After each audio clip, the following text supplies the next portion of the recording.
I saw that show on Geraldo. I hate that man. He's a pig. I mean, I do not know why that man has not slipped on his own sleeves. Because he had them hookers on that show. He kept interrupting them. He wouldn't let them say two sentences in a row. Listen, I got so mad, I almost broke my own TV screen. Legalize prostitution. Who asked? Decriminalize. Okay. But that didn't come from no hooker. That didn't come from no working gal. I mean, that's all we need. They're going to legalize prostitution. Then everyone's going to want to do it. You see, I'm not saying it's for everyone. But if you had the disposition, if you was outgoing, if you liked men, you see, I always liked men. I mean, I still do. It's just now I see them and then I see them coming. You see what I'm saying? I mean, I see them and I see them coming. And they pick up on that too. You see, if you're going to be in this line of work, you've got to be a pretty good little actress. I guess that's why so many actresses been in this line of work. But if you go and you talk to any old timer, any gal who's been around, now she's going to tell you that this is one of the few ways that a socially unconnected woman could put together some capital. Besides getting married, getting divorced, getting married, getting divorced, getting married, getting divorced. But that was before the so-called sexual revolution. You see, honey, the sexual revolution did not do one thing for women in this country except drive down the value of sex.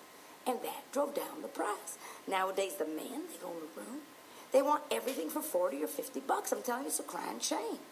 Well, for one thing, we got them third world gals. They're coming over here to work. They're coming from Korea. They're coming from the Philippines. They're coming from Brazil. They're coming from Colombia. Who knows where these gals are coming from? And these gals are used to working volume.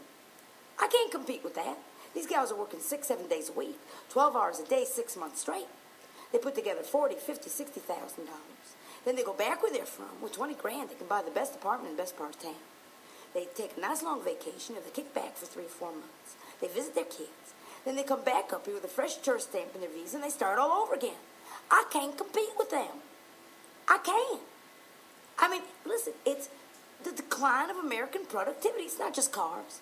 Americans are not used to working that hard. That's why I can't stand that Sally, that Jesse, that Raphael, that whole little crowd. Because they keep telling people in America that they're going to give people the opportunity to consider both sides of an issue. They got it all rigged up. They only ever show one side, and that's the side that makes middle America feel so safe and secure. You see? Because they keep throwing out them statistics on prostitution and AIDS. Listen, honey, I don't want to tell you how long I've been in this business. I never even had cravings. That's for amateurs and college students. You see? When they throw out them statistics on prostitution and AIDS, them statistics, they're coming from street walkers. Now, bless their souls, I don't got a thing against them gals. Them gals got a hard road home. They're smoking crack. They're using IV drugs. They're sleeping with men too. All right?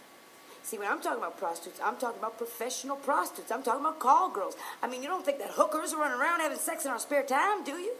We're busy. We're trying to get that MFA, that MBA. We're trying to buy an apartment house. You see? I mean, I know I am. You see, prostitutes are a conservative group of women. We're conservative emotionally, we're conservative sexually, conservative politically. I mean, my ability to be intimate with strangers, that's a skill. You see, I mean, look at who we're taking care of. We're taking care of doctors, lawyers, CPAs, judges, ministers, priests. I had a bishop. Does that sound like a wild crowd to you? They're not. They're dull. See? You see, all y'all have this idea that hookers are running around and push-up bras, fishing in stockings, high heels. That's Irma LaDouce, honey. That's a movie. That's an old movie. Somebody wants me to wear push-up bra, fishing in stockings, high heels. They got to pay extra for that. I'm not going to ruin my art just for just anybody. Why should I? You see, they keep trying to make it into a moral issue. And when they try to make it into a moral issue, they drag out the fishnet stockings and the high heels. Hookers are practical women, honey. We're not running around high heels. We're wearing Reeboks. You see, they want to make it into a moral issue when it's an economic issue. While most gals that I know who are working, they just assume nurses, teachers, occupational therapists. But where are you going to get the money for that education? What are you going to do, wave a wand and be a nurse? That's kindergarten, honey, when you wave a wand. This is the real world. You got to have real money. A lot of the gals who I know got kids. They just as soon stay home, take care of the kids, be homemakers. If you had a decent wage attached to it, if you had any wage attached to it. You see, the only gal who's a whore is the one who won't admit that she's selling it when she's selling it. And the only man who's a trick is the one who won't admit that he's paying for it when he's paying for it. And let's face it, honey, most men are paying for it most of the time one way or another. You see, the sexual repression in this country, the sexual suppression in this country, the denial of the AIDS situation, the censorship, the anti-abortion backlash, it's a political thing, it's a control thing, because the government doesn't want people to fuck. Because people who fuck think. And people who don't fuck don't think. Because they're scared that if they think, they're going to think about fucking.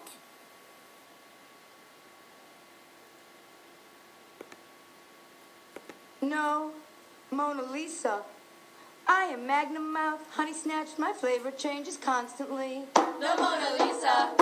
I stroll like a sailor, bullets pass through me, and I keep moving. No Mona Lisa. I don't hang around, No Mona Lisa. no sidelong glance. Supposition, preposition have no place in my communication. When I talk, When I talk, when I talk, when I talk, when I talk, you know exactly what I mean. Mona Lisa has no mouth, no punch. She stops at the waist. no Mona Lisa. And a chair. I said, no, no. And he put a gun to my head, and he said, if you scream, I'll kill you. And I screamed, and he hit me hard in the side of my head, and I fell on the ground. And when I opened my eyes, his face was going around and around and around like on a Ferris wheel. He said, get up! And I was crying, and there was snot, and I couldn't see. And I was saying, please don't hurt me, please, please. My mommy. My mommy, please. What? No Mona Lisa.